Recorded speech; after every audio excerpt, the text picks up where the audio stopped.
ಅದನ್ನು ಕಟ್ ಮಾಡಿ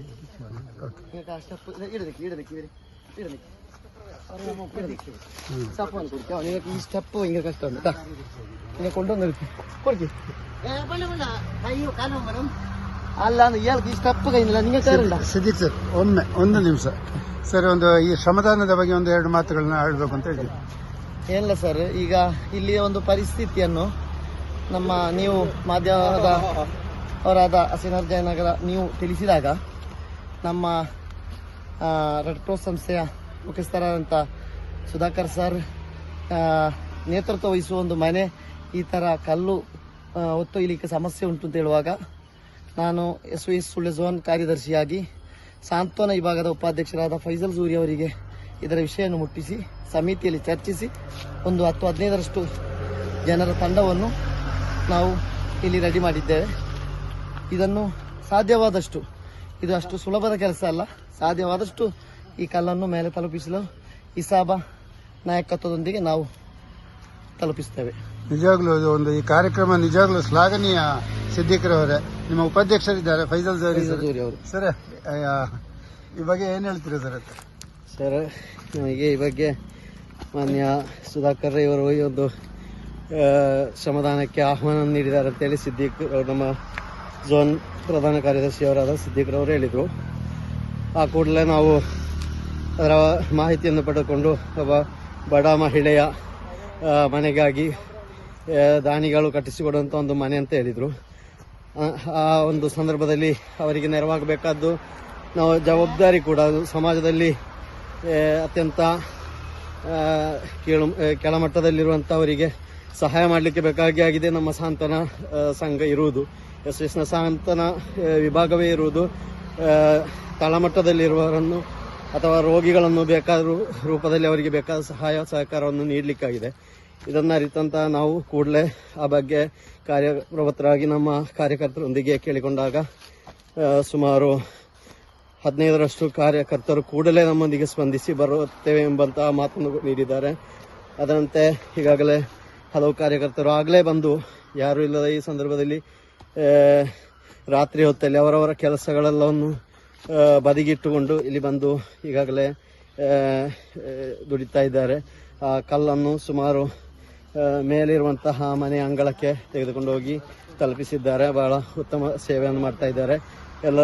ಇದನ್ನು ತಾವುಗಳು ಕೂಡ ತಮ್ಮ ಸಹಕಾರ ಕೂಡ ನಮಗೆ ಅತಿ ಮುಖ್ಯವಾಗಿದೆ. ಮುಂದಿನ ದಿನಗಳಲ್ಲಿ ಕೂಡ ಇಂತಹ ಸೇವೆಗಳನ್ನು ಮಾಡಲಿಕ್ಕೆ ಸರ್ವಶಕ್ತ ನಮಗೆಲ್ಲರಿಗೂ ಕರುಣಿಸಲಿ ಅಂತ ಹೇಳುತ್ತಾ, ಅದಕ್ಕೆ ನಿಮ್ಮೆಲ್ಲರ ಸಹಕಾರ, ಪ್ರತ್ಯೇಕವಾಗಿ ಮಾಧ್ಯಮ ಮಿತ್ರರ ಸಹಕಾರ ಕೂಡ ನಮಗೆ ಅತ್ಯಗತ್ಯವಾಗಿದೆ ಅಂತ ಹೇಳಿ ಈ ಸಂದರ್ಭದಲ್ಲಿ ತಮ್ಮೊಂದಿಗೆ ವಿನಂತಿಸ್ತಾ. Okay sir. ಅಲ್ಲ, ಈಗ ಇಲ್ಲಿ ಲೈಟ್ ಎಂಬುದೇ ಇಲ್ಲ, ಖಾಲಿ ಮೊಬೈಲ್ ಟಾರ್ಚ್ ಮೂಲಕ ನೀವೊಂದು ಕೆಲಸ ಮಾಡ್ತಾ ಇದ್ದೀರಿ. ಹೇಗೆ ಅನಿಸ್ತಾ ಇದೆ ನಿಮಗೆ ಅಂತೇಳಿ? ಅಂದರೆ ಸರ್, ನಾವು ಕೆಲಸಕ್ಕೆ ನಾವು ಜವಾಬ್ದಾರಿ ವಹಿಸಿಕೊಂಡು ಒಂದು ಕೆಲಸಕ್ಕೆ ಬಂದಂಥ ಸಂದರ್ಭದಲ್ಲಿ ಮತ್ತು ಅಲ್ಲಿರುವಂತಹ ಅವ್ಯವಸ್ಥೆಗಳು ನಮಗೆ ಅದು ವಿಷಯವಲ್ಲ. ಕಾರಣ ವ್ಯವಸ್ಥೆಗಳನ್ನು ಮಾಡಿ ಆದರೂ ನಾವು ಆ ಜವಾಬ್ದಾರಿಯನ್ನು ನಿರ್ವಹಿಸುವುದು ನಮ್ಮ ಬಾಧ್ಯತೆ ಎಂಬ ನೆಲೆಯಲ್ಲಿ ನಾವು ಅದನ್ನು ಮಾಡ್ತಾ ಇದ್ದೇವೆ. ನಮ್ಮ ಕೈಯಲ್ಲಿರುವಂತಹ ಮೊಬೈಲ್ ದೀಪಗಳನ್ನು ಇರಿಸಿಕೊಂಡು ಈ ಒಂದು ಕೆಲಸದಲ್ಲಿ ನಾವು ತೊಡಗಿಸಿಕೊಂಡಿದ್ದೇವೆ. ಇಲ್ಲ ಇಸಾಬ ತಂಡದ ಪರವಾಗಿ.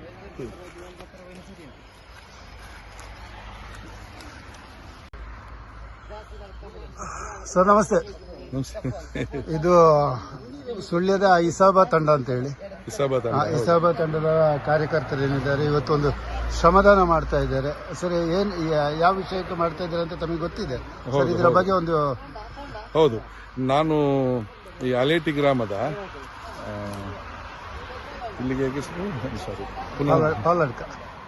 ಹೌದು, ಅಲೇಟಿ ಗ್ರಾಮದ ಪಾಲಡ್ಕದಲ್ಲಿ ಮೀನಾಕ್ಷಿ ಅಂತ ಹೇಳುವ ಒಂದು ಮಹಿಳೆ ತನ್ನ ಮಕ್ಕಳಿಗೆಲ್ಲ ಮದುವೆ ಮಾಡಿ ಕೊಟ್ಟಿದ್ದಾರೆ. ಅವರು ಅಷ್ಟಕ್ಕಿದ್ದಾರೆ. ಅವರೊಬ್ಬಳೇ ಒಂಟಿ ಮಹಿಳೆ ಒಂದಿರುವುದು. ಅವರ ಮನೆ ಒಂದು ಸಮಸ್ಯೆ ಇಲ್ಲಿತ್ತು, ಅಂದರೆ ಬಿಲ್ಕುಲ್ ಮನೆ ವಾಸಿಸಲಿಕ್ಕೆ ಲಾಯಕ್ಕಿರಲಿಲ್ಲ. ಸೊ ಅದನ್ನು ಇತ್ತೀಚೆಗೆ ಒಂದು ಗ್ರಾಮ ಪಂಚಾಯತಿನ ಇವರ ಮುಖಾಂತರ ನಮಗೆ ತಿಳಿದ ಮಟ್ಟಿಗೆ ನಾವೀಗ ಅದರೊಂದು ಕೆಲಸ ಮಾಡಲಿಕ್ಕೆ ಪ್ರಾರಂಭ ಮಾಡಿ ಅದರ ಮಟ್ಟ ಮಾಡಿ ಅದನ್ನು ನೀಕ ತೆಗೆದು ಕಂಪ್ಲೀಟ್ ಮನೆಯನ್ನು ತೆಗೆದು ನೀಕ ಮಾಡಿ ಅಲ್ಲಿಗೆ ಪಂಚಾಂಗ ಹಾಕಿದ್ದೇವೆ. ಅದು ಕರ್ಗಲ್ನ ಪಂಚಾಂಗ ಹಾಕಿದ್ದೇವೆ. ಇದಕ್ಕೆ ಇನ್ನೂ ಸುಮಾರು 1800ರಿಂದ 2000 ಕಲ್ಲುಗಳು ಈ ಗುಡ್ಡೆ ಮೇಲೆ ಹೋಗಬೇಕಿದೆ. ಆಗ ಈಗ ನಾವು ಹೇಳಿದಂತ ಈ ಸ್ವಯಂ ಸೇವಕ ತಂಡ ಇವರೇನು ನಮ್ಮ ಜೊತೆ ರಕ್ತದಾನದಲ್ಲಿ ತೊಡಗಿಸಿಕೊಳ್ತಾರೆ, ಬೇರೆ ಬೇರೆ ಸಮಾಜ ಸೇವೆಯಲ್ಲಿ ತೊಡಗಿಸಿಕೊಳ್ತಾರೆ, ಇಸಾಬಾ ತಂಡವರು ಈಗ ನಮ್ಮ ಜೊತೆ ಸೇರಿಕೊಂಡಿದ್ದಾರೆ. ಸುಮಾರು 10-15 ಮಂದಿ ಬಂದು ಅವರು ಸ್ವಯಂ ಸೇವಕರು, ಅವರ ಶಾಲೆಯ ಉಸ್ತಾದು ಕೂಡ ನಮ್ಮ ಜೊತೆ ಸೇರಿಕೊಂಡಿದ್ದಾರೆ. ಒಂದು ಪಳ್ಳಿಯ ಉಸ್ತಾದು ಕೂಡ ನಮ್ಮ ಜೊತೆ ಶ್ರಮದಾನಕ್ಕೆ ಸೇರಿಕೊಂಡು ಈ ಕಾರ್ಯವನ್ನು ಮಾಡಲಿಕ್ಕೆ ಒಳ್ಳೆ ಕೆಲಸ ಮಾಡುವಾಗ ಎಲ್ಲರೂ ಒಟ್ಟ ಸಾಧ್ಯ. ಇಲ್ಲಿ ಜಾತಿ ಮತ ಭೇದ ಮರೆತು ಒಂದು ಹಿಂದೂ ಮಹಿಳೆಗೆ ಒಂದು ಇಸ್ಲಾಂ ಧರ್ಮದವನ್ನು ಪಾಲಿಸುವಂತ ಒಂದು ಯುವಕರ ತಂಡವನ್ನು ಬಂದು ಅವರು ನಮಗೆ ಹೆಲ್ಪ್ ಮಾಡ್ತಾ ಇದ್ದಾರೆ. ತುಂಬಾ ಸಂತೋಷ. ಬಹುಶಃ ಸಮಾಜಕ್ಕೆ ಇದು ಒಳ್ಳೆ ಸಂದೇಶ ಕೊಡ್ತದೆ. ಇಲ್ಲಿ ಶ್ರಮದಾನ ಅವರ ಬೆರವಿಳಿಸುವುದು ಮಾತ್ರ ಮುಖ್ಯ ಅಲ್ಲ, ಒಳ್ಳೆ ಸಂದೇಶವನ್ನು ಕೊಡ್ತದೆ. ಕಷ್ಟದಲ್ಲಿ ಇರುವವರಿಗೆ ಸಹಾಯ ಮಾಡುವಂತ ಒಳ್ಳೆ ಮನಸ್ಸಿಂತ ಈ ಇಸಾಬಾ ತಂಡದವರಿಗೆ ನಾನು ಕೃತಜ್ಞತೆ ಸಲ್ಲಿಸ್ತೇನೆ. ನಾನು ಅವರ ಜೊತೆ ಗುರುತಿಸಿಕೊಳ್ಳಿಕ್ಕೆ ತುಂಬಾ ಸಂತೋಷ ಪಡ್ತಾ ಇದ್ದೇನೆ. ನಾವು ಕಷ್ಟಪಟ್ಟು ಅದನ್ನು ನಮಗೆ ದೊಡ್ಡ ಕೆಲಸ ಮನೆ ಮಾಡುವುದಕ್ಕಿಂತ ಇಲ್ಲಿಯ ಮೆಟೀರಿಯಲ್ಗಳು, ಅದು ಕಲ್ಲಿರ್ಬೋದು, ಹೊಯ್ಗೆ ಇರ್ಬೋದು, ಅಥವಾ ಇಟ್ಟಿಗೆಗಳಿರ್ಬೋದು, ಇದನ್ನು ಸಾಗಿಸುವುದೇ ದೊಡ್ಡ ಕೆಲಸ ಆಯಿತು. ಇತ್ತೀಚೆಗೆ ಗಾಣಿಗ ಯಾನೆ ಪಾಟಾಳಿ ಸಮಾಜದವರು ನಮ್ಮ ಜೊತೆ ಸೇರಿಕೊಂಡು ಶ್ರಮದಾನದ ಮೂಲಕ ಸುಮಾರು 800 ಕಲ್ಲು ಮೇಲೆ ಕೊಂಡೋಗಿದ್ದಾರೆ. ಈಗ ನಮಗೆ ಸುಮಾರು 1800ರಿಂದ 2000 ಕಲ್ಲುಗಳು ಮೇಲೆ ಹೋಗಬೇಕಿದೆ. ಸೊ ಈ ನಿಟ್ಟಿನಲ್ಲಿ ನಮ್ಮ ಜೊತೆ ಕೈ ಜೋಡಿಸಿದಂತ ಈ ತಂಡಕ್ಕೆ ಅವರ ಉಸ್ತಾದ್ ಕೂಡ ಒತ್ತಿಗಿದ್ದಾರೆ. ಅವರಿಗೆ ಕೃತಜ್ಞತೆ ಸಲ್ಲಿಸ್ತಾ ಇದ್ದೇನೆ. ಬಹುಶಃ ಸಮಾಜಕ್ಕೆ ಒಳ್ಳೆ ಒಂದು ನಿದರ್ಶನ ಇದು. ಸಮಾಜದಲ್ಲಿ ಹೇಗೆ ಬದುಕಬೇಕು ಅಂತ ಹೇಳುವುದನ್ನು ತೋರಿಸಿಕೊಟ್ಟ ಇವರಿಗೆ ನಾನು ಅಭಾರಿಯಾಗಿದ್ದೇನೆ. ನಾನು ಸುಳ್ಯ ಭಾರತೀಯ ರೆಡ್ ಕ್ರಾಸ್ ಸಂಸ್ಥೆಯ ಒಂದು ಸಭಾಪತಿಯ ನೆನೆಯಲ್ಲಿ ಅವರಿಗೆ ಕೃತಜ್ಞತೆ ಸಲ್ಲಿಸುವುದು ಮಾತ್ರ ಅಲ್ಲ, ಅವರ ಸೇವೆಯನ್ನು ಒಂದಷ್ಟು ಮಂದಿಯಲ್ಲಿ ನಾನು ನೋಡಿದ್ದೇನೆ. ಜಯನಗರದಲ್ಲಿ ಒಂದು ಸಮಸ್ಯೆ ಆದಾಗ ಅವರಿದ್ದಾರೆ, ರಕ್ತದಾನ ಶಿಬಿರಗಳು ಬಂದಾಗ ಅವರು ನಮ್ಮ ಜೊತೆಗಿದ್ದಾರೆ, ಬೇರೆ ಬೇರೆ ಸಮಾಜದಲ್ಲಿ ಗುರುತಿಸಿಕೊಂಡಿದ್ದಾರೆ. ತುಂಬಾ ಸಂತೋಷದಿಂದ ನಾನು ಅವರ ಜೊತೆ ಗುರುತಿಸಿಕೊಳ್ಳಲಿಕ್ಕೆ ಇಚ್ಛೆ ಪಡ್ತಾ ಇದ್ದೇನೆ. ಅವರಿಗೆ ಮತ್ತೊಮ್ಮೆ ಕೃತಜ್ಞತೆ ಹೇಳ್ತಾ ನಾನು ಮಾತನ್ನು ಮುಗಿಸ್ತೇನೆ. ನಮಸ್ಕಾರ.